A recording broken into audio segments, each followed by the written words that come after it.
मला एकच तुम्हाला प्रश्न विचारायचा की मुंडेबाईंचं खरं खोटं पोलीस काढतील काय होत तर फलटणचं नाव तर बदनाम झालं की नाही एवढं सांगा.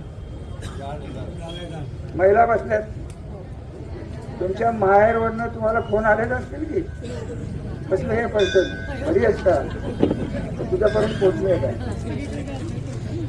सगळं घडतंय. तुम्ही जर डोळे दाखव हे बघा, अन्याय सहन करणारा अन्याय करणाऱ्याच्या डबल दोषी असतात आणि तुमच्या मागे मी आहे ना, का घाबरत नाही.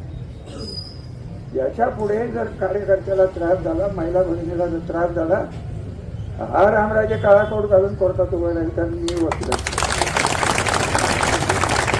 काय कळतं. पोलिसाच्या बदल्याची दम घेऊन त्यांना पोलिसांना नाडवणे याच्यात काही राजकारण म्हणत नाहीत साहेब.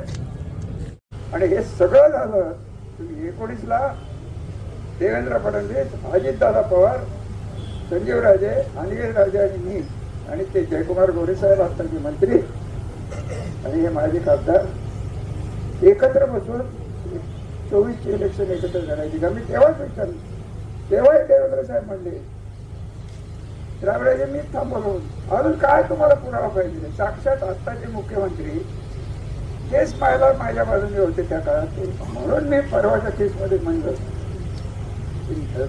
जरी त्यांनी तथाकथित क्लीन चिट दिली असेल, अजूनही कदाचित आले तर ते बोलतील काय बोलायचे, त्यांचे ते हक्क आहेत.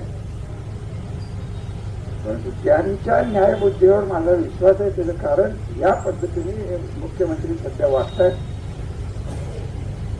अख्ख्या भारतात पसरलेल्या या भारतीय जनता पार्टीच्या बदनामीचं मूळ कारण सातारा जिल्ह्यात नाही.